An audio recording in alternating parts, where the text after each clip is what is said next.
रघुनाथाय नाथाय सीताय पते नमः। मनोजवं मारुततुल्यवेगं जितेन्द्रियं बुद्धिमतां वरिष्ठं वातात्मजं वानरयोत्तमुख्यं श्रीरामदूतं शरणं प्रपद्ये। ॐ नारायणं नमस्कृत्य नरं चैव नरोत्तमं देवीं सरस्वतीं व्यासं ततो जयमुदीरयेत्। व्यासाय भवनाशाय श्रीशाय गुणराशे हृद्याय शुद्धविद्याय मध्वाय च नमो नमः। तपस्वाध्याय शुश्रूषा कृष्णपूजारतं मुनि विश्वेशमिषदं वन्दे परिव्राट् चक्रवर्तिनं श्रीगुरुभ्यो नमः। हरि ओಂ 15ನೇ ಅಧ್ಯಾಯ ಮುಗೀತು ಅಂತೇಳಿದರೆ ಏಕಲವ್ಯ ತನ್ನಿಂದಲೂ ಧನುರ್ ಕೌಶಲದಲ್ಲಿ ಮೀರಿಸಿದ್ದಾನೋ ಏನೋ ಅಂತ ಅರ್ಜುನನಿಗೆ ಏನೋ ಒಂದು ರೀತಿ ದುಗುಡಾಯಿತು. ಹೋಗಿ ಹೇಳ್ತಾನೆ ಗುರುಗಳ ಹತ್ರ, ಗುರುಗಳೇ ನೀವು ನನಗೆ ಮಾತು ಕೊಟ್ಟಿದ್ದೀರಲ್ಲ ಏನಂತ ಅಂತೇಳಿದರೆ, ನನ್ನನ್ನು ನೀವು ಶ್ರೇಷ್ಠ ಧನುರ್ಧರನಾಗಿ ಮಾಡ್ತೀರಿ ಅಂತ. ಹೌದೇನಾಯಿತು? ಅದು ಮಾತ್ರ ಸುಳ್ಳಾಯಿತು. ಏನು ವಿಷಯ? ಇದೆಲ್ಲ ವಿಷಯ ನೋಡಿ ಅಂತೇಳಿದರೆ, ನಾಯಿ ಬಾಯಿ ಬೊಗಳುವಾಗ ಆ ಎಲ್ಲ ಬಾಣಗಳಿಂದ ಮುಚ್ಚಿಸಿ ಒಂದು ನಾಯಿಯ ಬಾಯಿಯೊಳಗೆ ಒಂದು ಗಾಯವೂ ಇಲ್ಲ ಅಂತೇಳಿದರೆ, ಗುರುಗಳೇ ಇವು ನನಗಿಂತ ಮೀರಿಸಿದ ಹಾಗೆ ಕಾಣ್ತದೆ ಅಂತ. ಅಂದರೆ ನಾನು ಹೇಗೆ ಶ್ರೇಷ್ಠ ಧನುರ್ಧರ ಆಗುವಂಥದ್ದು? ನಿಮ್ಮದು ವಚನ ಸುಳ್ಳಾಯಿತು ಅಂತ ಹೇಳಿದಾಗ ದ್ರೋಣಾಚಾರ್ಯ, ಹೌದಾ ನಾನು ಒಂದು ಸಲ ನೋಡ್ತೇನೆ ಅವನನ್ನು ಅಂತ ಕರ್ಕೊಂಡು ಹೋಗುವಂಥದ್ದು. ಸೀದಾ ಬಂದು ಅವನನ್ನು ಶ್ಲಾಘಿಸಿದರು. ಎಲ್ಲ ಆದಮೇಲೆ ಹೇಳಿದರು, ಸರಿ ನೀನೆಲ್ಲ ಕಲ್ತಿದ್ದಿ ಕಲ್ತಾಯ್ತು. ಈಗ ಗುರುದಕ್ಷಿಣೆ ಕೊಡಬೇಕಲ್ಲ ಅಂತ. ಸೊ ಏನು ಕೊಡಲಿ ಗುರುಗಳೇ? ಏನು ಕೇಳಿದ್ರು ಕೊಡ್ತೇನಂತ. ನಿನ್ನ ಬಲಕೈಯ ಹೆಬ್ಬೆಟ್ಟು ಅಂಗುಷ್ಟ ಅದನ್ನೇ ಕೊಡು ಅಂತ. ಒಂದು ಸಲಕ್ಕೆ ಏಕಲವ್ಯನಿಗೆ ತಲೆ ಮೇಲೆ ಸಿಡ್ಲು ಬಡಿದಾಗ ಆದರೂ ಕೂಡ ಗುರುದಕ್ಷಿಣೆ ಕೇಳಿದ್ದಾರೆ ಗುರುಗಳು, ಕೊಟ್ಟೇ ಬಿಡ್ತೇನೆ ಅಂತ ಅದನ್ನು ಕತ್ತರಿಸಿ ಬೆರಳನ್ನು ಕೊಟ್ಟು ಬಿಟ್ಟ ಗುರುಗಳಿಗೆ ಏಕಲವ್ಯ. ಸೊ ಆ ದಿವಸದಿಂದ ಏನಾಯಿತು, ಏನೆಲ್ಲ ಅಸ್ತ್ರವಿದ್ಯೆ ಕಲ್ತಿದ್ದಾನೋ ಅರ್ಜುನ, ಆ ಕಡೆಯಿಂದ ಅದು ಮುಂದೆ ಹೋಗಲಿಲ್ಲ. ಎಲ್ಲಿ? ಏಕಲವ್ಯನಿಂದ ಅದು ಮುಂದೆ ಹೋಗಲಿಲ್ಲ. ಸೊ ಶ್ರೇಷ್ಠ ಧನುರ್ಧರ ಯಾರಾದ ಅಂತೇಳಿದ್ರೆ ಅರ್ಜುನನೇ ಆದ. ಸೊ ಅನ್ನುವಂಥದ್ದು. ಸೊ ಗುರುಗಳು ತನ್ನ ಮಾತನ್ನು ಸುಳ್ಳಾಗಲಿಕ್ಕೆ ಬಿಡಲಿಲ್ಲ. ಅಲ್ಲಿವರೆಗೆ ನೋಡಿದ್ದೇವೆ. ಈಗ ನೆಕ್ಸ್ಟ್ ಆಮೇಲೆ 16ನೇ ಅಧ್ಯಾಯದಲ್ಲಿ ಏನು ಕಥೆ ಇದೆ ಅಂತ ನೋಡುವ. ಬಯಲಾರೆ 15ನೇ ಅಧ್ಯಾಯ ಮುಗಿದು 16ನೇ ಅಧ್ಯಾಯ ಹೋಗ್ತಾ ಇದ್ದೇವೆ. 14ನೇ ಅಧ್ಯಾಯದ ಮೊದಲನೇ ಶ್ಲೋಕ. ಕಾಲೇ ತೇ ತಸ್ಮಿನ್ ಭೂಯ ಏವಾಖಿಲೈಶ್ಚ ನಿರಪೈರ್ಯುಕ್ತೋ ಮಾಗಧೋ ಯೋಧು ಕಾಮ ಪ್ರಾಯದುಂಸ್ತತ್ರ ನಿತ್ಯಾವ್ಯಯಾತಿ ಪರೈಶ್ವರ್ಯೋಪಿ ಚ ಯಾಗಾಚ ಕೃಷ್ಣ. ಆ ರಾಜಕುಮಾರರು ಅಸ್ತ್ರವನ್ನು ಹೊಂದುವ ಕಾಲದಲ್ಲಿ ಈ ಕಡೆ ಜರಾಸಂಧನು ಯುದ್ಧ ಮಾಡಲಿಕ್ಕೆ ಇಚ್ಛಿಸುವವನಾಗಿ ಎಲ್ಲಾ ರಾಜರಿಂದಲೂ ಕೂಡಿಕೊಂಡು ಯಾದವರ ಕಡೆ ಹೋಗುತ್ತಾನೆ. ಮತ್ತು ಆ ಯುದ್ಧದಲ್ಲಿ ನಾಶರಹಿತನಾದ, ಕಾಸವಿಲ್ಲದಿರುವ, ಅತ್ಯಂತ ಬಲಾತ್ಮಕವಾದ ಐಶ್ವರ್ಯವುಳ್ಳವನಾದರೂ ಆ ಕೃಷ್ಣನು ಸ್ವಇಚ್ಛೆಯಿಂದಲೇ ಯಾದವರನ್ನು ಅವರ ಪಟ್ಟಣವನ್ನು ಕೂಡ ಬಿಟ್ಟು ಹೋಗುತ್ತಾನೆ. ಕಾಲೇ ತು ಏತಸ್ಮಿನ್ ಭೂಯ ಏವಾಖಿಲೈಶ್ಚ ನೃಪೈರ್ಯುಕ್ತೋ ಮಾಗಧೋ ಯೋಧು ಕಾಮಃ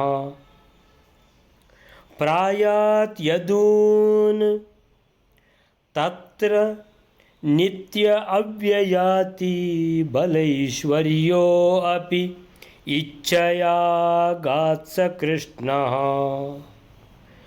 ಕಾಲೇ ಏತಸ್ಮಿನ್ ಕಾಲೇ ಅಂದರೆ ಇದೇ ಸಮಯದಲ್ಲಿ. ಏತಸ್ಮಿನ್ ಅಂದರೆ ಈ ಸಮಯದಲ್ಲಿ, ಕಾಲೇ ಸಮಯ, ಇಲ್ಲಿ, ಏತಸ್ಮಿನ್ ಇಲ್ಲೇ.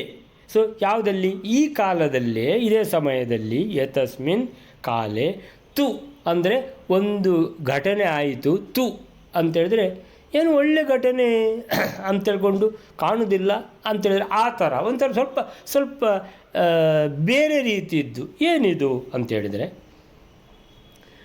ಭೂಯಃ ಪುನಃ, ಭೂಯೋ ಭೂಯೋ ಅಂತ ಬರ್ತದೆ, ಪುನಃ ಪುನಃ ಎಲ್ಲದು ಆಪದಾಮಪಹರ್ತಾರಂ ದಾತಾರಂ ಸರ್ವಸಂಪದಾಂ ಲೋಕಾಭಿರಾಮಂ ಶ್ರೀರಾಮಂ ಭೂಯೋ ಭೂಯೋ ನಮಾಮ್ಯಹಂ. ಆಪದಾಮಪಹರ್ತಾರಂ, ನಮ್ಮ ಎಲ್ಲ ಆಪತ್ತುಗಳನ್ನು ನಿವಾರಣೆ ಮಾಡುವ ಶ್ರೀರಾಮ ಭಗವಂತ, ಯಾರನ್ನು ನಾವು ಅಯೋಧ್ಯೆಯಲ್ಲಿ ನೋಡಿ ಬಂದುವೋ, ಸೊ ಆ ಭಗವಂತ ಆಪದಾಮಪಹರ್ತಾರಂ. ಹರ್ತಾರ ಅಂದರೆ ಅಪಹರಿಸಿಕೊಂಡು ಹೋಗುವವ. ಏನನ್ನು ಅಪಹರಿಸಿಕೊಂಡು ಹೋಗ್ತಾನೆ ಭಗವಂತ? ನಮ್ಮಲ್ಲಿರುವಂಥ ಆಪತ್ತು ವಿಪತ್ತುಗಳನ್ನು ಅಪಹರಿಸಿಕೊಂಡು ನಮಗೆ ಸುಖ ಕೊಡುವಂಥ ಭಗವಂತ ಶ್ರೀರಾಮಚಂದ್ರ. ಆಪದಾಮಪಹರ್ತಾರಂ ದಾತಾರಂ ಸರ್ವಸಂಪದ, ಎಲ್ಲ ಸಂಪತ್ತುಗಳನ್ನು, ಸರ್ವಸಂಪದ. ದಾತಾರಂ, ದಾ ಅಂದರೆ ಕೊಡುವುದು, ದಾತಾರಂ ಅಂದರೆ ಕೊಡುವವನು. ಕರ್ತಾರಂ ಅಂತ ಬಂದಿದೆ ನೋಡಿ 2 ಶ್ಲೋಕದ ಹಿಂದೆ. ಕರ್ತಾರಂ ಅಂದರೆ ಮಾಡುವವನು, ಇದೆಲ್ಲ ಮಾಡಿದವನು ಯಾರು ಅಂತ ಕರ್ತಾರಂ. ಸೊ ದಾತಾರಂ ಅಂದರೆ ಕೊಡುವವನು, ದಾ ಅಂದರೆ ಕೊಡುವುದು. ಸೊ ದಾತಾರಂ ಸರ್ವಸಂಪದಾಂ ಲೋಕಾಭಿರಾಮಂ, ಇಡೀ ಎಲ್ಲ ಲೋಕಗಳಿಗೂ ಒಬ್ಬ ಒಡೆಯ ಅಂತೇಳಿದರೆ ಆ ಶ್ರೀರಾಮಚಂದ್ರ. ದಾತಾರಂ ಸರ್ವಸಂಪದಾಂ ಲೋಕಾಭಿರಾಮಂ ಶ್ರೀರಾಮಂ, ಅಂಥ ಒಡೆಯನಿಗೆ ಶ್ರೀರಾಮಚಂದ್ರನಿಗೆ ಭೂಯೋ ಭೂಯೋ ನಮಾಮ್ಯಹಂ. ನಮಾಮಿ ಅಂದರೆ ನಮಸ್ಕಾರ ಮಾಡುತ್ತೇನೆ, ನಮಾಮಿ. ಸೊ ನಮಾಮಿ ಅಹಂ, ನಾನು ನಮಸ್ಕಾರ ಮಾಡ್ತೇನೆ. ಹೇಗೆ ನಮಸ್ಕಾರ ಮಾಡ್ತೇನೆ? ಭೂಯೋ ಭೂಯೋ, ಭೂಯೋ ಭೂಯ ಅಂತ ಹೇಳಿದ್ರೆ ಮತ್ತೆ ಮತ್ತೆ ಮತ್ತೆ ಮತ್ತೆ ನಮಸ್ಕಾರ ಮಾಡ್ತೇನೆ. ಆ ಶ್ರೀರಾಮ ಜಯರಾಮ ಅಂತ ಆ ನಾಮಸ್ಮರಣೆ ನಾನು ಬಿಡುವುದೂ ಇಲ್ಲ. ಆ ಭಗವಂತನಿಗೆ ಸದಾ ನಮಸ್ಕಾರ ಮಾಡ್ತಾ ಇರ್ತೇನೆ ಅಂತ ಹೇಳುವ ಶ್ಲೋಕ. ಸೊ ಭೂಯಃ ಅಂತೇಳಿದರೆ ಪುನಃ ಪುನಃ ಅಂದರೆ ಪುನಃ. ಭೂಯ ಭೂಯೋ ಭೂಯೋ ಭೂಯೋ ಅಂತ 2 ಸಲ ಹೇಳಿದರೆ ಪುನಃ ಪುನಃ, ಒಂದೇ ಸಲ ಹೇಳಿದರೆ ಪುನಃ. ಸೊ ಪುನಃ ಏನಾಯಿತು? ಭೂಯ ಭೂಯ ಏವ ಏನಂತೇಳಿದರೆ ಅಖಿಲೈಶ್ಚ ನೃಪೈರ್ಯುಕ್ತೋ ಮಾಗಧಃ ಯೋದ್ದು ಕಾಮಃ ಯದೂನ್ ಪ್ರಾಯಾತ್.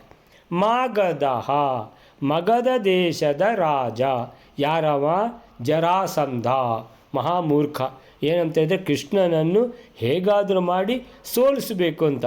ಅರೆ ಲಾಸ್ಟ್ ಟೈಮ್ ಚಡ್ಡಿ ಬೆಚ್ಚಿ ಕಳಿಸಿದ್ದಾನೆ ನಿಂದು ಅಂತ ಹೇಳಿದರೆ ಅದು ಮರ್ತೋಗಿದೆ ಅವನಿಗೆ. ಈಗ ಪುನಃ ಎಲ್ಲ ರಾಜರುಗಳು, ಅವನ ಸ್ನೇಹಿತರು ಎಲ್ಲ ಅವ್ರದ್ದು ಬಿಚ್ಚಿ ಕಳಿಸಿದ್ದಾನೆ ಕೃಷ್ಣ, ಎಲ್ಲ ಓಡಿ ಹೋಗಿದ್ದಾರೆ. ಸೊ ಆದರೂ ಮರ್ತು ಬಿಟ್ಟಿದ್ದಾರೆ.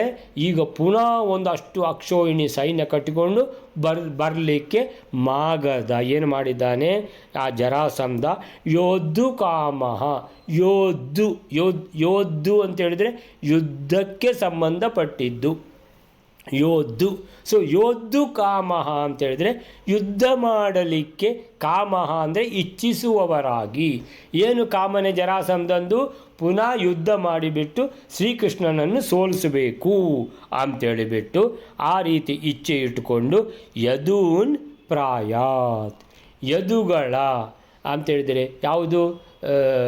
ರಾಜ್ಯಕ್ಕೆ, ಮಥುರಾ, ಅದಕ್ಕೆ ಮುತ್ತಿಗೆ ಹಾಕಿದ್ದಾನೆ. ಪ್ರಾಯಾತ್ ಅಂತೇಳಿದರೆ ಯಾತಿ ಅಂದರೆ ಹೋಗುವುದು, ಯಾಂತಿ ಅಂತೇಳಿದರೆ ಬಹಳ ಜನ ಹೋಗುತ್ತಾರೆ, ಯಾಂತಿ. ಸೊ ಇದು ಪ್ರಾಯಾತ್ ಅಂತೇಳಿದರೆ ಬಂದ. ಯಾರು? ಜರಾಸಂಧ. ಭಾಳ ಜೋರು ಸಂಭ್ರಮದಿಂದ ಬಂದಿದ್ದಾನೆ, ಬಹಳಷ್ಟು ಅಕ್ಷೋಹಿಣಿ ಸೈನ್ಯ ಇಟ್ಕೊಂಡು ಬಂದಿದ್ದಾನೆ. ಈ ಸಲ ಮಾತ್ರ ಬಿಡುವುದೇ ಇಲ್ಲ ಕೃಷ್ಣನನ್ನು ಅಂತ. ಅದಕ್ಕೋಸ್ಕರ ಸಾಮಾನ್ಯವಾದ ಯಾತಲ್ಲ ಇದು, ಪ್ರಾಯಾತ್ ಅಂತೇಳಿದ್ರೆ ಇದು ಜೋರಾಗಿದೆ. ಸೊ ಬಂದಿದ್ದಾನೆ ಪ್ರಾಯಾತ್. ಹೇಗೆ ಬಂದಿದ್ದಾನೆ? ಅಖಿಲೈಶ್ಚ ನೃಪೈರ್ಯುಕ್ತೋ, ಎಷ್ಟು ಜನ ಅವನ ಸ್ನೇಹಿತರಿದ್ದಾರೆ ರಾಜರುಗಳು, ಅವರನ್ನೆಲ್ಲ ಕಟ್ಟಿಕೊಂಡು, ಅವರ ಸೇನೆಗಳನ್ನೆಲ್ಲ ಕಟ್ಟಿಕೊಂಡು ಬಂದಿದ್ದಾನೆ. ಸೊ ಏತಸ್ಮಿನ್ ಕಾಲೇ, ಈ ಕಾಲದಲ್ಲೇ ಅಂತೇಳಿದರೆ ಈ ಏಕಲವ್ಯಂದೆಲ್ಲ ಕಥೆ ಆಯ್ತಲ್ಲ, ಅದೇ ಕಾಲದಲ್ಲಿ ಭೂಯಃ ಮತ್ತೊಮ್ಮೆ, ಭೂಯಃ ಏವ ಅಂದರೆ ಎಷ್ಟು ಸಲ? ಸುಮಾರು ಸಲ ಬಂದಿದ್ದಾನೆ, ಪುನಃ ಬರ್ತಾ ಇದ್ದಾನೆ.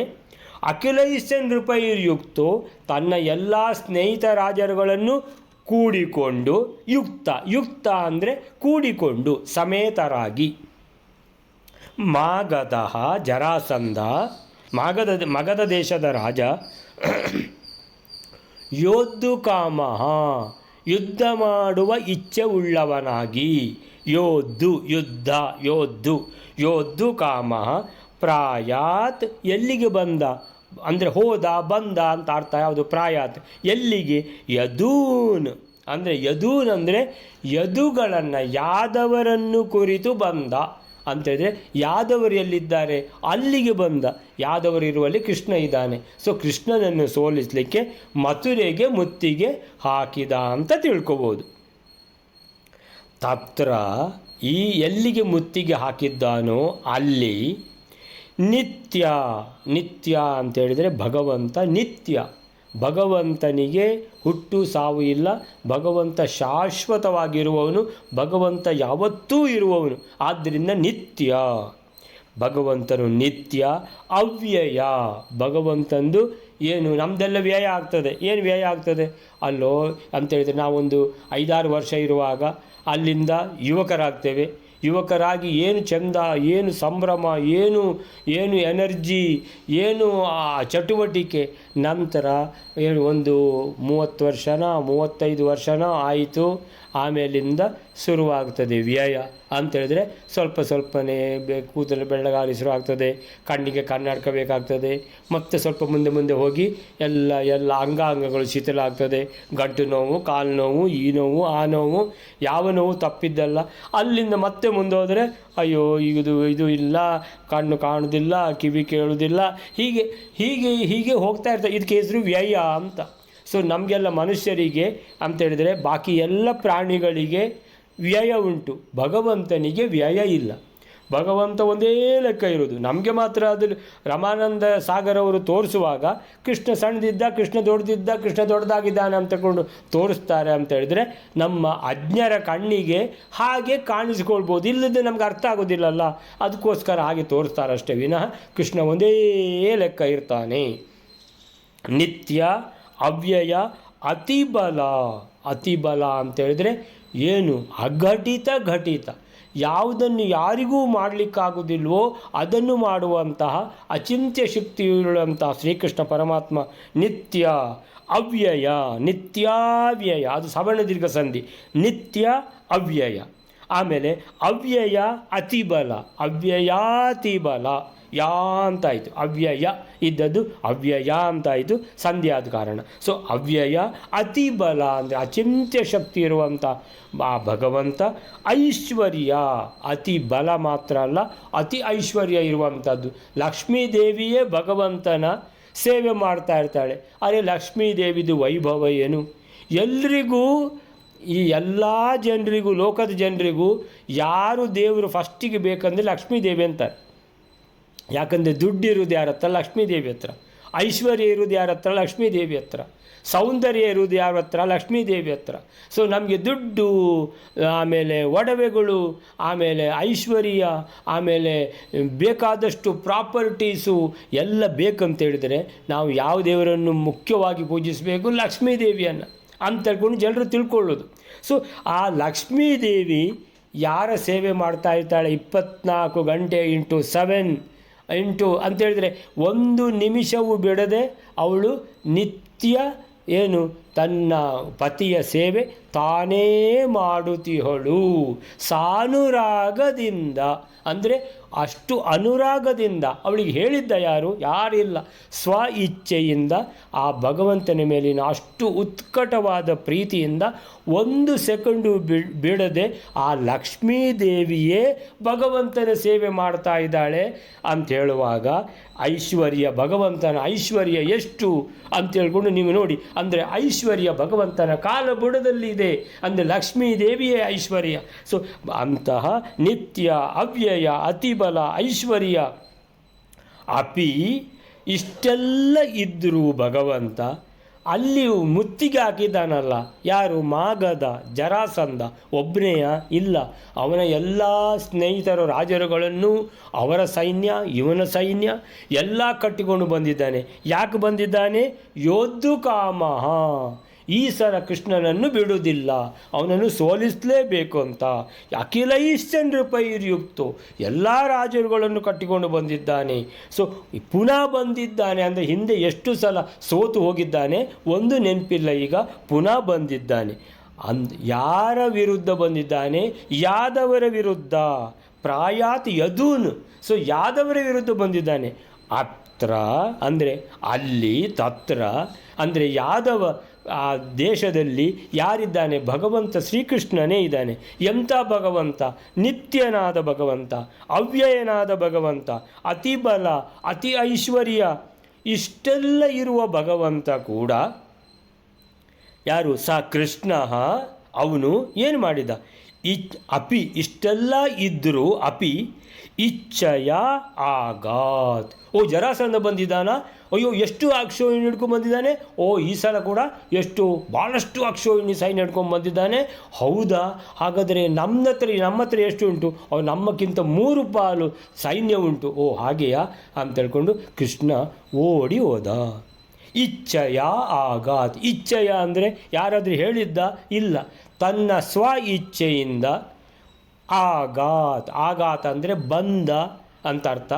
ಅಂದರೆ ಗಚ್ಚತಿ ಅಂದರೆ ಹೋಗೋದು, ಆಗಚ್ಚತಿ ಅಂದರೆ ಬರುವುದು. ಸೊ ಆಗಚ್ಚತಿದ್ದು ವರ್ಡ್ ಆಗಾತ್. ಸೊ ಇಲ್ಲಿ ಈ ಪ್ರಸಂಗಕ್ಕೆ ಸರಿಯಾಗಿ ಆಗಾತ್ ಅಂತ ಹೇಳಿದ್ರೆ ಹೋದ ಅಂದರೆ ಕೃಷ್ಣ ಸೈನ್ಯವನ್ನು ನೋಡಿ ಹೋದ ಅಂದರೆ ಅರ್ಥ ಏನು? ಅಂದರೆ ಓಡಿ ಹೋದ ಅಂತ. ಅರೆ ಇದು ಏನು ಆಶ್ಚರ್ಯ ಅಂತ ಹೇಳ್ಕೊಂಡು ಸೊ ಇದಕ್ಕೆ ಏನು ಹೇಳ್ತಾರೆ? 16ನೇ ಅಧ್ಯಾಯದ 1ನೇ ಶ್ಲೋಕಕ್ಕೆ, ಆ ಸಮಯದಲ್ಲಿ ಏತಸ್ಮಿನ್ ಕಾಲೇ, ಅದಕ್ಕೆ ತೂ ಅಂತ ಹೇಳಿದ್ದು. ಅಂದರೆ ಇದೊಂದು ಸ್ವಲ್ಪ ವಿಶೇಷವಾದ ಪ್ರಸಂಗ, ಅದಕ್ಕೆ ತೂ ಅಂತ ಹೇಳಿದರು ಮಧ್ವಾಚಾರ್ಯರು. ಕಾಲೇ ತು ಏತಸ್ಮಿನ್ ಭೂಯಃ, ಮತ್ತೆ ಬಂದ. ಯಾರು? ಮಾಗಧ. ಯಾತಕ್ಕೆ? ಕಾದಲು ಬಯಸಿದವನಾಗಿ. ಕಾದಲು ಅಂತೇಳಿದರೆ ಯುದ್ಧ ಮಾಡೋದು. ಅವನಿಗೆ ಕಾದುದಂದರೆ ಭಾರಿ ಖುಷಿ, ಅಂದರೆ ಜಗಳ ಮಾಡೋದು, ಯುದ್ಧ ಮಾಡೋದು ಅಂತ. ಸೊ ಯೋದ್ದು ಕಾಮಃ ಮಾಗಧ ಸಕಲ ರಾಜರೊಂದಿಗೆ ಕೂಡಿಕೊಂಡು ಅಖಿಲೈಶ್ಚ ನೃಪೈರ್ಯುಕ್ತೋ. ಆಮೇಲೆ ಮತ್ತೊಮ್ಮೆ ಯಾದವರನ್ನು ಭೂಯಃ ಯದು ಅಂತೇಳಿದ್ರೆ ಯದು ವಂಶದವರನ್ನು, ಯಾದವರನ್ನು ಪ್ರಾಯಾತ್ ಬಂದ, ಆಕ್ರಮಿಸಿದ, ದಾಳಿ ಮಾಡಿದ. ಬಂದ ಅಂತ ಅದರ ಅರ್ಥ ಯಾವುದು? ಶಬ್ದದ ಅರ್ಥ ಅಂದರೆ ಯುದ್ಧ ಮಾಡಬೇಕಂತ ಬಂದ ಅಂತೇಳಿದರೆ, ಯುದ್ಧ ಮಾಡಬೇಕಂತ ಬರುವಾಗ ಯಾವ ಸ್ಟೈಲಲ್ಲಿ ಬರ್ತಾರೆ? ಧಾವಿಸಿಕೊಂಡು ಬಂದ ಅಂತ. ಸೊ ಧಾವಿಸಿಕೊಂಡು ಬಂದ, ಆಕ್ರಮಣ ಮಾಡುತ್ತಾ ಬಂದ. ಇಲ್ಲಿ ಯಾರಿದ್ದಾರೆ? ಶ್ರೀಕೃಷ್ಣ ಭಗವಂತ ನಿತ್ಯನೂ ಅವ್ಯಯನೂ ಅತ್ಯಂತ ಹಿರಿದಾದ ಶಕ್ತಿ ಹೊಂದಿರುವವನು, ಅತ್ಯಂತ ಐಶ್ವರ್ಯಶಾಲಿಯಾದ ಭಗವಂತನು. ಇದೆಲ್ಲ ಕೂಡಿದವನಾದರೂ ಅವನು ನೋಡಿದ ಸೈನ್ಯವನ್ನು, ಓ ನಮಗಿಂತ ಭಾಳಷ್ಟು ಪಟ್ಟು ಇದೆ ಸೈನ್ಯ ಅಂತ ನೋಡಿದ.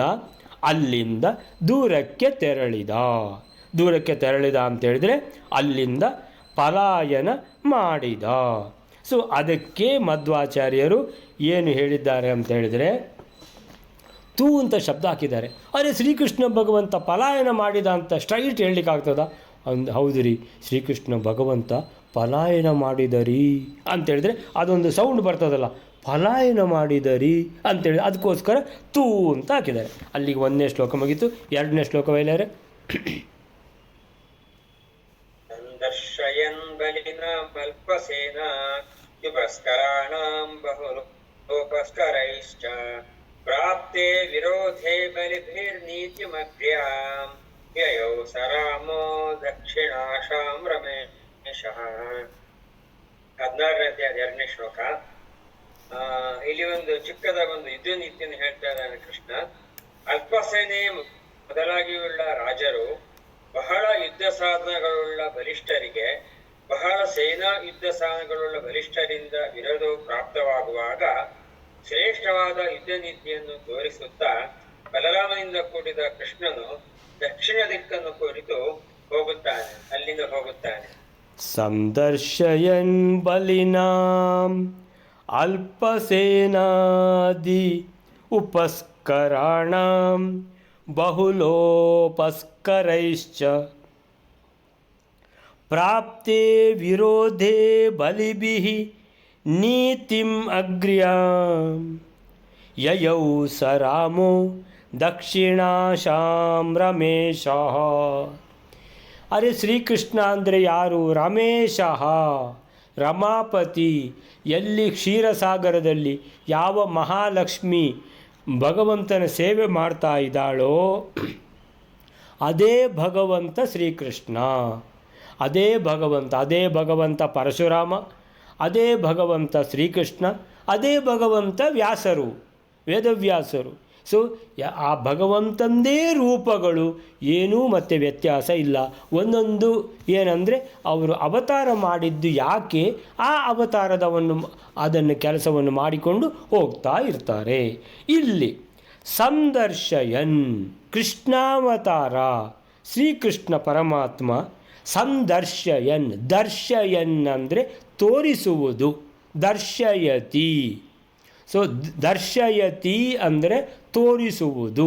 ಸೊ ಸಂದರ್ಶಯನ್ ತೋರಿಸುತ್ತಾ ಇದ್ದಾನೆ ಕೃಷ್ಣ. ಏನು ಅಂದರೆ ನಮಗೇನೋ ಹೇಳ್ತಾ ಇದ್ದಾನೆ, ಉಪದೇಶ ಮಾಡ್ತಾ ಇದ್ದಾನೆ. ಕೃಷ್ಣನ ಪ್ರತಿಯೊಂದು ಅವನು ಏನು ಮಾಡ್ತಾನೆ, ಅವನು ಕೈ ಎತ್ತಿದ ಅಂತೇಳಿದರೆ ಅದಕ್ಕೊಂದು ಅರ್ಥ ಉಂಟು. ಅವನು ಕೈಯನ್ನು ಕಟ್ಟಿಕೊಂಡ ಅಂದರೆ ಅದಕ್ಕೆ ಅರ್ಥ ಉಂಟು. ಪ್ರತಿಯೊಂದಕ್ಕೂ ಒಂದು ಅರ್ಥ ಉಂಟು. ನಮಗೆ ಜೀವನ ಮಾಡಲಿಕ್ಕೆ ಮಾರ್ಗದರ್ಶನ ಕೃಷ್ಣ ಪ್ರತಿಯೊಂದು ಹೆಜ್ಜೆಯಲ್ಲಿಯೂ ಕೊಡ್ತಾ ಇದ್ದಾನೆ. ಸಂದರ್ಶಯನ್ ಏನು ಮಾರ್ಗದರ್ಶನ ತೋರಿಸ್ತಾ ಇದ್ದಾನೆ? ಬಲಿನಾಂ ಅಲ್ಪಸೇನಾದಿ ಉಪಸ್ಕರಾಣಾಂ ಬಹುಲೋ ಉಪಸ್ಕರೈಶ್ಚ ಪ್ರಾಪ್ತೆ ವಿರೋಧೇ ಬಲಿಭಿಹಿ. ಈಗ ಏನಂತೇಳಿದರೆ, ಒಂದು ಅಲ್ಪಸೇನಾದಿ ಉಪಸ್ಕರಾಣಂ, ಬಲಿನಾಂ ಅಲ್ಪಸೇನಾದಿ ಉಪಸ್ಕರಾಣಂ. ಅಲ್ಪಸೇನಾ ಅಂತೇಳಿದರೆ ಯಾದವರದ್ದು ಅಲ್ಪಸೇನೆ ಅಲ್ವಾ? ಅಲ್ಪಸೇನಾದಿ ಉಪಸ್ಕರಾಣಂ ಅಂತೇಳಿದರೆ ಒಂದು ಯುದ್ಧ ಅಂತೇಳಿದರೆ ಏನೆಲ್ಲ ಬೇಕು? ರಥ ಬೇಕು, ಕಾಲಾಳುಗಳು ಬೇಕು, ಸೈನ್ಯ ಬೇಕು, ರಥ ಬೇಕು, ಕುದುರೆ ಬೇಕು, ಆನೆ ಬೇಕು, ಎಲ್ಲ ಬೇಕು. ಇದೆಲ್ಲ ಬೇಕು ಅಂತೇಳಿದರೆ ಬಿಲ್ಲು ಬಾಣಗಳು ಬೇಕು, ಶಸ್ತ್ರಗಳು ಬೇರೆ ಯಾವುದು, ಗದೆ, ಆಮೇಲೆ ಖಡ್ಗ. ಇದು ಒಂದು ಯುದ್ಧ ಅಂತೇಳಿದರೆ ಇದಕ್ಕೆಲ್ಲ ಉಪಸ್ಕರಾಣಂ ಅಂತ ಹೆಸರು. ಉಪಸ್ಕರಗಳು, ಸೋಪಸ್ಕರ ಅಂತ ಹೇಳ್ತಾರೆ. ಉಪಸ್ಕರ ಅಂತೇಳಿದರೆ ಯುದ್ಧಕ್ಕೆ ಬೇಕಾದ ಸಾಧನಗಳು ಅಥವಾ ಶಸ್ತ್ರ ಸಾಮಗ್ರಿಗಳು, ಇದಕ್ಕೆ ಹೆಸರು ಉಪಸ್ಕರಣ. ಯಾದವರ ಹತ್ರ ಸೇನೆಯೂ ಅಲ್ಪ ಇದೆ, ಉಪಸ್ಕರಗಳು ಕೂಡ ಅಲ್ಪ ಇದೆ. ನಮ್ಮ ಹತ್ರ ತುಂಬ ಕಡಿಮೆ ಉಂಟಲ್ಲ. ಅವ ಯಾರು? ಅವ ಅಂದರೆ ಬಲಿಭಿಹಿ ವಿರೋಧೇ ಪ್ರಾಪ್ತಿ. ಬಲಿಭಿಹಿ ಅಂತ ಹೇಳಿದ್ರೆ ಏನು?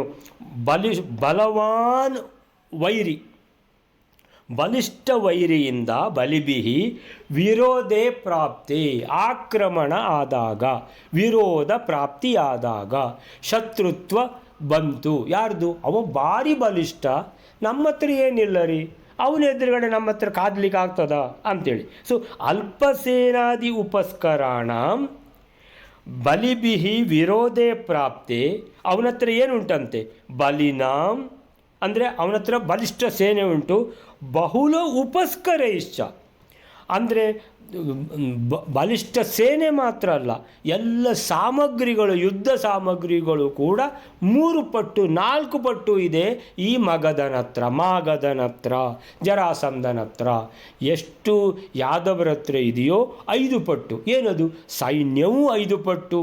ಯುದ್ಧಕ್ಕೆ ಮಾಡುವಂಥ ವೀರರಲ್ಲಿಯೂ ಎದುರುಗಡೆ ಬಂದು ನಿಲ್ಲುವವರು ಜರಾಸಂಧ ಮತ್ತು ಅವನ ರಾಜರುಗಳು, ಅವನ ಬಾಕಿ ಸ್ನೇಹಿತ ರಾಜರುಗಳು ಅವರಿದ್ದಾರೆ, ಒಂದು 7-8 ಜನ. ಸೊ ಇಲ್ಲಿ ಇರೋದು ಕೃಷ್ಣ ಬಲರಾಮ ಇಬ್ಬರೇ. ಸೊ ಅಂಥೇಳಿ ಯೋಚನೆ ಮಾಡಿದ. ಎಲ್ಲ 3 ಪಟ್ಟು ಇದ್ದಾರೆ. ಸೈನ್ಯವೂ 3 ಪಟ್ಟು, ಉಪಸ್ಕರವೂ 3 ಪಟ್ಟು, ಮತ್ತು ಬಲಿಷ್ಠವಾದ ಯಾರು? ಅವ ವೈರಿ, ಯಾರು? ಜರಾಸಂಧ, ಅವನ ವಿರೋಧ. ಸೊ ಈ ರೀತಿ ಬಂದಿದೆ. ಒಂದು ಪಾರ್ಟಿ ವೀಕ್, ಇನ್ನೊಂದು ಪಾರ್ಟಿ ಬಲಿಷ್ಠ ಪಾರ್ಟಿ. ಈ ಥರ ಆದಾಗ ಏನು ಮಾಡಬೇಕು ಅನ್ನೋದನ್ನು ತೋರಿಸ್ತಾ ಇದ್ದಾನೆ ಕೃಷ್ಣ. ಏನಂತೇಳಿದ್ರೆ ನೀತಿಂ ಅಗ್ರ್ಯಾಂ ಅಂದರೆ ಅಗ್ರ್ಯಾಂ ಅಂದರೆ ಮುಂದೆ ಇರುವಂಥದ್ದು. ಅಗ್ರ್ಯಾಂ ಅಂದರೆ ಮುಂದೆ ಇರುವಂತಹ ನೀತಿಂ ಅಗ್ರ್ಯಾಂ. ಯಾವುದು ನೀತಿ ಅಂತ ಕೇಳಿದರೆ ಓಡುವುದೇ ನೀತಿ. ಯಾರು ಕಡಿಮೆ ಬಲ ಇದ್ದಾರೋ ಜಾಗ ಖಾಲಿ ಮಾಡೋದು ಒಳ್ಳೆಯದು. ಅವ್ರ ಕೈಗೆ ಸಿಕ್ಕಿ ಸಾಯಲಿಕ್ಕೆ ಏನಾಗಿದೆ, ಏನು ಯಾತಕ್ಕೋಸ್ಕರ ಓಡ್ರಪ್ಪ ಅಂದರೆ ಜೀವ ಇದ್ದರೆ ಬೆಲ್ಲ ಬೇಡ ತಿಂದೇನು ಅಂತ ಹೇಳ್ಕೊಂಡು ಓಡಿ ಅಂತ ಅಂದರೆ ಅದನ್ನು ಸಂದರ್ಶಯನ್ ತೋರಿಸ್ತಾ ಇದ್ದಾನೆ ಕೃಷ್ಣ. ಯಯೌ ಅಂದರೆ ಓಡಿದ ಕೃಷ್ಣ. ಸ ರಾಮೋ, ಯಯೌ ಅಂದರೆ ಹೋದ ಅಂತ, ಇಲ್ಲಿ ಓಡಿದ ಅಂತ. ಸ ರಾಮೋ ಅಂದರೆ ಅರೆ ಬಲರಾಮ ಇಲ್ಲಿ ಇದ್ದರೆ ನಮ್ಮ ಕತೆ ಗಂಡಾಂತರ ಆಗ್ತದೆ, ಓಡು ಅಂತ.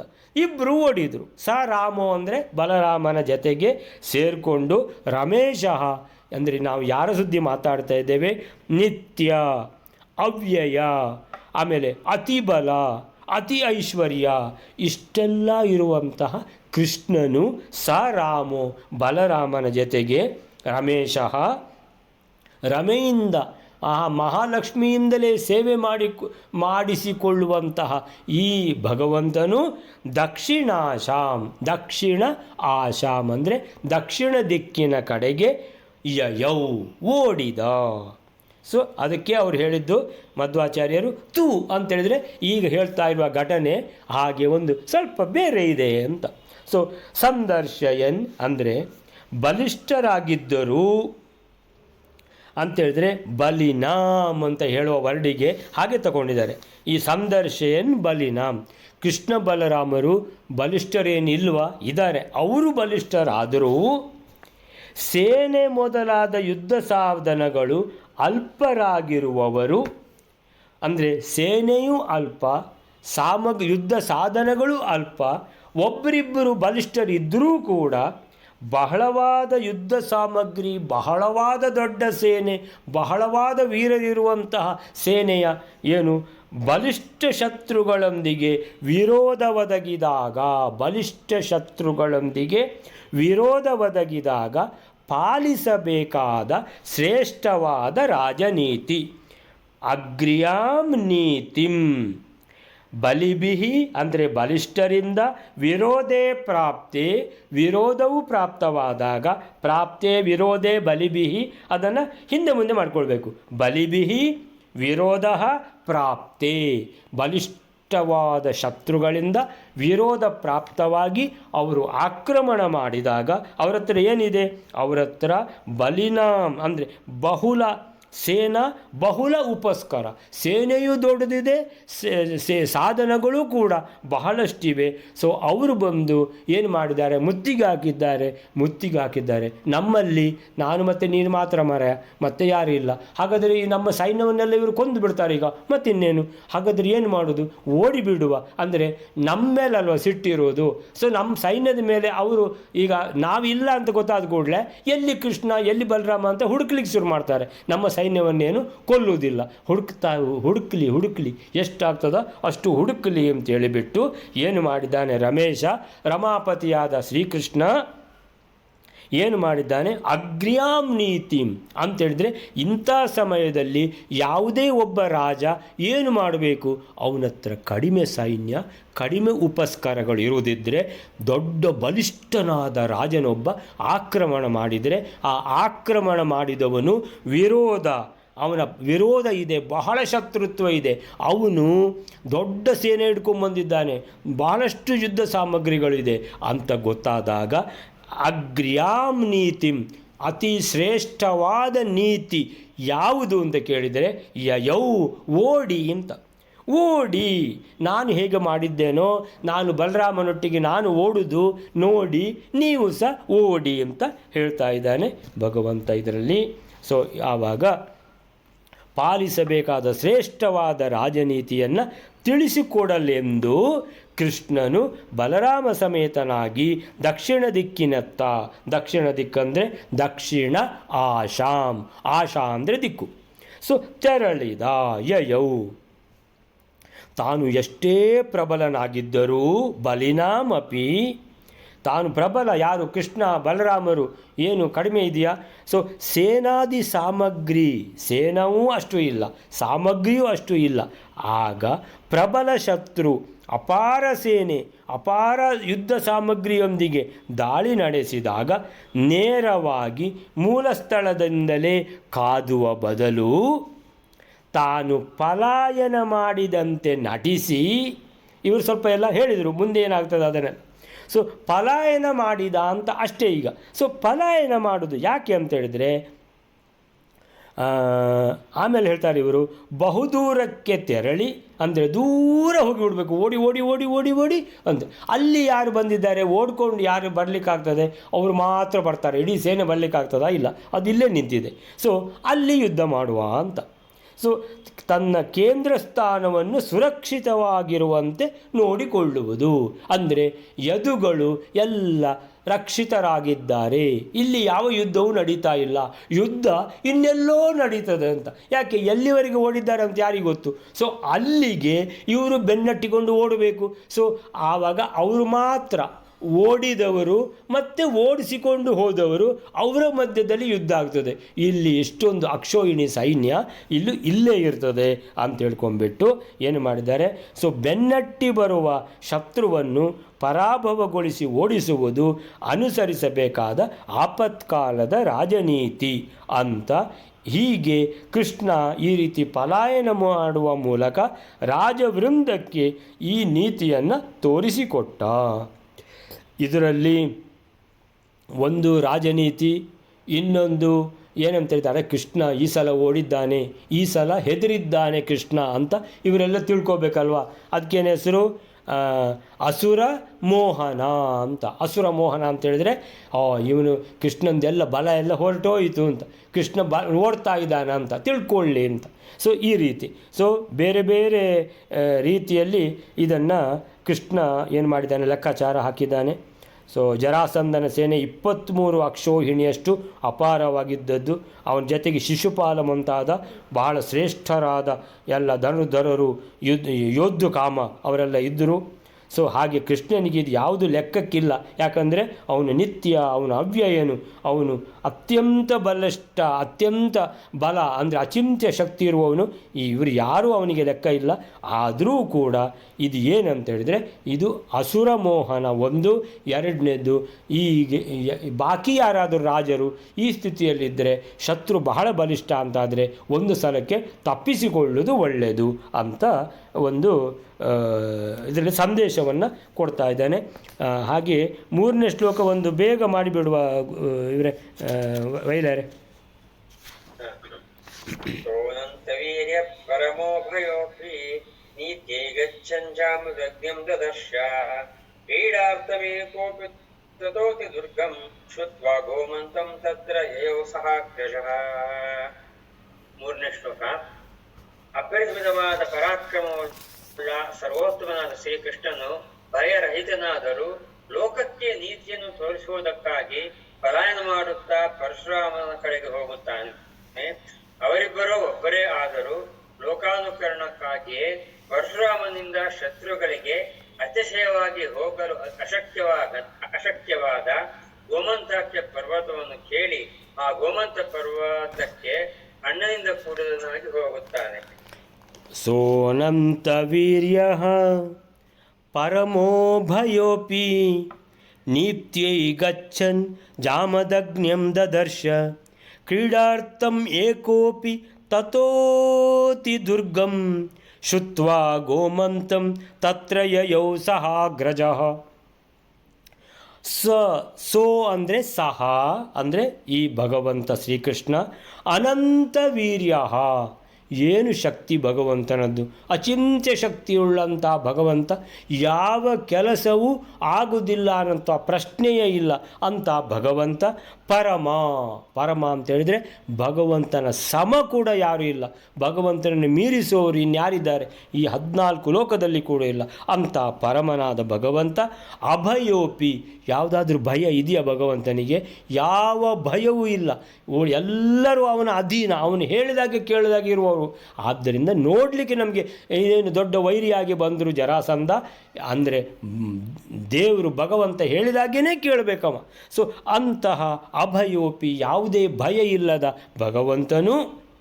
ಅಪಿ, ಇದೆಲ್ಲ ಇದ್ದರೂ ಕೂಡ ಅಭಯೋ ಅಪಿ, ಅಭಯ ಅಪಿ ನೀತ್ಯೈ ಗಚ್ಚನ್. ನೀತಿ ಅಂದ್ರೇನು? ರಾಜನೀತಿ ಅಂದರೆ ಬಲಿಷ್ಠರು ಬಂದಾಗ, ಆಕ್ರಮಣ ಮಾಡಿದಾಗ ಈಗ ಶತ್ರುರಾಜ ಬಹಳ ಬಲಿಷ್ಠನಾಗಿದ್ದಾನಂತಾದರೆ ಈ ರಾಜ ಓಡುವುದೇ ಒಳ್ಳೆಯದು. ಆವಾಗ ಏನಾಗ್ತದೆ, ಎಲ್ಲ ರಕ್ತಪಾತ ಆಗೋದು. ಸುಮ್ಮನೆ ಅಂತೇಳಿದರೆ ಜೀವ ಕೊಡುವುದರಲ್ಲಿ ಅರ್ಥ ಇಲ್ಲ ಅಂಥೇಳಿ ನೀತ್ಯೈ ಗಚ್ಚನ್ ಓಡಿದ. ಓಡ್ತಾ ಇರುವಾಗ ದಾರಿಯಲ್ಲಿ ಯಾರು ಸಿಕ್ಕಿದ್ರು? ಜಾಮದಗ್ನಿಯಂ ದದರ್ಶ. ದದರ್ಶ ಅಂದರೆ ನೋಡಿದ. ದದರ್ಶ, ದದರ್ಶತು, ದದೃಶುಹು ಅಂತಿರ್ಬೋದು. ಸೊ ದದರ್ಶ ನೋಡಿದ ಯಾರನ್ನು? ಜಾಮದಗ್ನಿ. ಜಾಮದಗ್ನಿ ಅಂದರೆ ಜಮದಗ್ನಿ ಋಷಿಗಳ ಮಗ ಪರಶುರಾಮಾಚಾರ್ಯರನ್ನು ನೋಡಿದ. ಪರಶುರಾಮಾಚಾರ್ಯ ಅಂದರೆ ಯಾರು? ಭಗವಂತನ ಇನ್ನೊಂದು ರೂಪ. ಶ್ರೀಕೃಷ್ಣ ಅಂದರೆ ಯಾರು? ಭಗವಂತನ ಒಂದು ರೂಪ. ಸೊ ವ್ಯಾಸರು ಅಂತ ಹೇಳಿದ್ರೆ ಏನು? ಅವರು ಇನ್ನೊಂದು ರೂಪ. ಎಲ್ಲವೂ ಭಗವಂತನ ರೂಪವೇ. ಸೊ ಜಾಮದಗ್ನಿಯಂ ದದರ್ಶ ಕ್ರೀಡಾರ್ಥಂ ಏಕೋಪಿ. ಕ್ರೀಡಾರ್ಥಂ ಅಂದರೆ ವ್ಯಾಸರು, ಪರಶುರಾಮಾಚಾರ್ಯರು, ಶ್ರೀಕೃಷ್ಣ, ಯಾದವ ಕೃಷ್ಣ ಅಂತ ಕ್ರೀಡಾರ್ಥಂ ಅಂದರೆ ಭಗವಂತನಿಗೆ ಆಟ ಆಡಲಿಕ್ಕೆ ಬೇರೆ ಬೇರೆ ರೂಪಗಳು ಅಷ್ಟೆ. ಕ್ರೀಡಾರ್ಥಂ ಏಕೋಪಿ. ಕ್ರೀಡಾರ್ಥಂ ಏಕೋಪಿ ಅಂದರೆ ವ್ಯಾಸರು ಅವರೇ, ಪರಶುರಾಮ ದೇವರು ಅದೇ ಭಗವಂತ, ಶ್ರೀಕೃಷ್ಣ ಕೂಡ ಅದೇ ಭಗವಂತ. ಏಕೋಪಿ ಆ ಭಗವಂತ ಒಬ್ಬನೇ, ಒಂದೇ ಭಗವಂತ. ಕ್ರೀಡಾರ್ಥಕ್ಕೋಸ್ಕರ ಬೇರೆ ಬೇರೆ ರೂಪಗಳು, ಅಭಿನ್ನ ರೂಪಗಳು. ಸೊ ಏನೂ ಡಿಫರೆನ್ಸ್, ವ್ಯತ್ಯಾಸ ಇಲ್ಲ. ಕೃಷ್ಣ ಅವತಾರ ಮಾಡಿದ್ದು ಯಾವ ಕಾರಣಕ್ಕಾಗಿ ದೇವತೆಗಳು ಏನು ಆವಾಗ ಪ್ರಾರ್ಥನೆ ಮಾಡಿದ್ದಾರೋ ಆ ಕಾರಣಕ್ಕೋಸ್ಕರ ಕೃಷ್ಣ ಅವತಾರ ಆಗಿದೆ. ವ್ಯಾಸ ಅವತಾರ ದೇವತೆಗಳು ಆಗ ಹೇಳಿದರು ಎಲ್ಲ ಜ್ಞಾನ ಹೊರಟೋಗಿದೆ, ಈಗ ನೀವು ಪುನಃ ಬಂದು ಜ್ಞಾನವನ್ನು ಇಲ್ಲಿ ಸ್ಥಾಪಿಸಬೇಕು ಅಂತೇಳಿ ಎಲ್ಲಿ ವೇದಗಳು ಚೆಲ್ಲಾಪಿಲ್ಲಿಯಾಗಿದ್ದವು ಆ ಎಲ್ಲ ವೇದಗಳನ್ನು ಒಟ್ಟುಗೂಡಿಸಿ ಆ ವೇದಗಳನ್ನು ವಿಭಾಗ ಮಾಡಿ ಋಗ್ವೇದ, ಯಜುರ್ವೇದ, ಸಾಮವೇದ, ಅಥರ್ವವೇದ ಇದನ್ನೆಲ್ಲ ಮಾಡಿ ಅದನ್ನೆಲ್ಲ ತನ್ನ ಶಿಷ್ಯರಿಗೆ ಅದನ್ನು ಮುಂದೆ ತೆಗೆದುಕೊಂಡೋಗಿ ಶಾಖೆಗಳನ್ನು ಮಾಡಿ ಅದನ್ನು ಇಡೀ ಲೋಕದಲ್ಲಿ ಪ್ರಸಾರ ಮಾಡಿ ಅಂತ ಹೇಳಿಬಿಟ್ಟು ಆ ನಂತರ ಸ್ತ್ರೀಯರಿಗೆ ಏನು ಅಧಿಕಾರ ಇಲ್ಲ, ಶೂದ್ರರಿಗೆ ಕೂಡ ಅಧಿಕಾರ ಇಲ್ಲ ಅಂತೆ ವೇದದಲ್ಲಿ ಅಂತೇಳ್ಕೊಂಡು ಅವರಿಗೂ ಮೋಕ್ಷ ಸಿಗಬೇಕಲ್ವಾ ಅಂಥೇಳಿ ಮಹಾಭಾರತ ಅನ್ನುವಂತಹ ಅತ್ಯಂತ ಶ್ರೇಷ್ಠವಾದ ಗ್ರಂಥವನ್ನು ಕೊಟ್ಟವರು ವೇದವ್ಯಾಸರು. ಭಗವಂತನ ಒಂದು ರೂಪ. ಅವ್ರದ್ದು ಅವತಾರ ಮಾಡಿದ್ದೇ ಜ್ಞಾನವನ್ನು ಪುನಃ ಮರುಸ್ಥಾಪನೆ ಮಾಡಲಿಕ್ಕೆ. ಅವರು ಆ ಕೆಲಸ ಮಾಡಿದರು. ಪರಶುರಾಮಾಚಾರ್ಯರು ಅವರು ಯಾಕೆ ಬಂದಿದ್ದಾರೆ ಆ ಕೆಲಸ ಅವರು ಮಾಡ್ತಾರೆ. ಕೃಷ್ಣ ಅವತಾರ, ಕೃಷ್ಣ ಯಾಕೆ ಅವತಾರ ಮಾಡಿದ್ದಾನೆ ಆ ಕೆಲಸ ಮಾಡ್ತಾನೆ. ಎಲ್ಲರೂ ಏಕೋಪಿ ಒಬ್ಬನೇ ಭಗವಂತ. ಅದೇ ಭಗವಂತ ಅಲ್ಲಿ ನಾರಾಯಣ ರೂಪದಲ್ಲಿ ಕ್ಷೀರಸಾಗರದಲ್ಲಿ ಲಕ್ಷ್ಮೀದೇವಿ ಕಾಲು ಒತ್ತುತ್ತಾ ಇದ್ದಾಳೆ. ಅದೇ ಭಗವಂತ ಅಲ್ಲಿಯೂ ಇದ್ದಾನೆ, ಇಲ್ಲಿ 3 ರೂಪಗಳಲ್ಲಿಯೂ ಇದ್ದಾನೆ.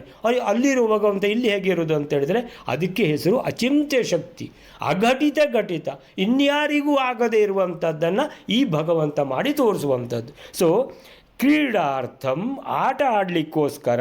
ಯಾರ ಆಟ? ನಾವೆಲ್ಲ ಅವನ ಬೊಂಬೆಗಳು. ಯಾರ್ದು? ಭಗವಂತಂದು. ನಾವೆಲ್ಲ ಭಗವಂತ ಹೇಗೆ ಆಡಿಸ್ತಾನೋ ನಾವು ಹಾಗೆ ಆಡ್ತಾ ಇರೋದು. ಕ್ರೀಡಾರ್ಥಂ ಏಕೋಪಿ ಭಗವಂತ ಒಬ್ಬನೇ. ತತಃ ಅಂತೇಳಿದರೆ ದಾರಿಯಲ್ಲಿ ಯಾರು ಸಿಕ್ಕಿದ್ರು? ಜಾಮದಗ್ನಿ, ಪರಶುರಾಮಾಚಾರ್ಯರು ಸಿಕ್ಕಿದ್ರು. ನೋಡಿದ ನಂತರ ತತಃ ಅತಿ ದುರ್ಗಂ. ಇಬ್ಬರು ಒಟ್ಟಾಗಿದ್ದಾರೆ ಈಗ. ಯಾರು? ಪರಶುರಾಮಾಚಾರ್ಯರು ಆಮೇಲೆ ಶ್ರೀಕೃಷ್ಣ ಪರಮಾತ್ಮ ಇಬ್ಬರು ಸಹ. ಸೊ ತತಃ ಅತಿ ದುರ್ಗಂ ಶ್ರುತ್ವ ಗೋಮಂತಂ.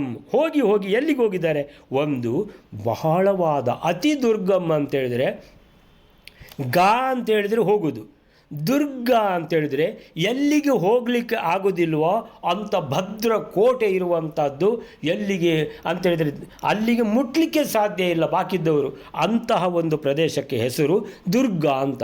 ಇದು ದುರ್ಗ ಮಾತ್ರ ಅಲ್ಲ, ಅತಿ ದುರ್ಗ ಅಂದರೆ ಯಾರೂ ಅಲ್ಲಿಗೆ ಹೋಗ್ಲಿಕ್ಕೆ ಸಾಧ್ಯ ಇಲ್ಲ. ಹೆಸರು ಏನಂತ ಹೇಳಿದರೆ ಗೋಮಂತ ಪರ್ವತ. ಗೋಮಂತಂ ಅಂದರೆ ಗೋಮಂತ ಅಂತ ಒಂದು ಪ್ರಸಿದ್ಧವಾದ ಪರ್ವತ. ಅಲ್ಲಿಗೆ ಯಾರಿಗೂ ಹೋಗಲಿಕ್ಕೆ ಸಾಧ್ಯ ಇಲ್ಲ ಅಂಥ ಒಂದು ಜಾಗ ಅದು. ಅದನ್ನು ಕೇಳಿ ಹಾಗಾದರೆ ಅಲ್ಲಿಗೆ ಹೋಗುವ ಅಂತ ಶ್ರುತ್ವ.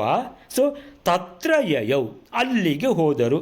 ಸಹ ಅಗ್ರಜಃ ಬಲರಾಮ ಅಲ್ಲಿಗೆ ಹೋಗುವ ಅಂತ ಏನು ಹೇಳಿದರು ಪರಶುರಾಮಾಚಾರ್ಯರು? ಇಲ್ಲಿಗೆ ಅತಿ ದುರ್ಗವಾದದ್ದು ಒಂದು ಗೋಮಂತ ಪರ್ವತ ಅಂತ ಇದೆ ಅಂತ. ಸರಿ ಅಲ್ಲಿಗೆ ಹೋಗುವ ಅಂತ ಈ ಕಡೆಯಿಂದ ಪರಶುರಾಮಾಚಾರ್ಯರು, ಈ ಕಡೆಯಿಂದ ಬಲರಾಮ 3 ಜನ ಹೋಗಿದ್ದಾರೆ ಅಲ್ಲಿಗೆ. ಸೊ ಇದಕ್ಕೆ ಏನು ಹೇಳ್ತಾರೆ, ಶ್ರೀಕೃಷ್ಣನು ಅನಂತ ಶಕ್ತಿ ಸಂಪನ್ನ, ಅನಂತ ವೀರ್ಯ, ಸರ್ವೋತ್ತಮ, ಪರಮ, ಅಭಯೋಪಿ ಸದಾ ನಿರ್ಭೀತ, ಯಾವ ಭಯವೂ ಇಲ್ಲ ಅವನಿಗೆ. ಆದರೂ ರಾಜನೀತಿಯನ್ನು ತಿಳಿಸಲೆಂದು ಹಾಗೆ ಪಲಾಯನ ಮಾಡಿದ್ದು. ಹಾಗೆ ಓಡ್ತಾ ಹೋಗುವಾಗ ದಾರಿಯಲ್ಲಿ ಗಚ್ಚನ್ ಹೋಗುವಾಗ ಪರಶುರಾಮ ಜಾಮದಗ್ನಿ, ಪರಶುರಾಮ ಭಗವಂತನ ಪರಶುರಾಮ ರೂಪ, ಪರಶುರಾಮ ಭಗವಂತನನ್ನು ನೋಡಿದ್ದು.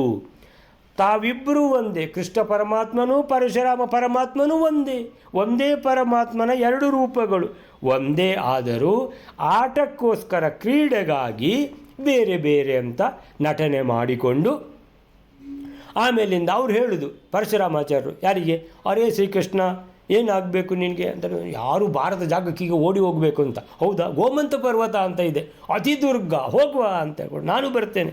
ಸೊ ಗೋಮಂತ ಪರ್ವತವು ಶತ್ರುಗಳಿಗೆ ದುರ್ಗಮವಾದ ಸ್ಥಳ, ಹೋಗಲಿಕ್ಕೆ ಸಾಧ್ಯ ಇಲ್ಲ ಅಂತ ಶ್ರುತ್ವ, ಕೇಳಿ ತಿಳಿದು ಅಣ್ಣನಾದ ಬಲರಾಮನೊಂದಿಗೆ ಸಹ ಅಗ್ರಜ ಅಂದರೆ ಅಣ್ಣ, ಬಲರಾಮನೊಂದಿಗೆ ಅಲ್ಲಿಗೆ ಯಯೌ ಅಂದರೆ ತೆರಳಿದರು.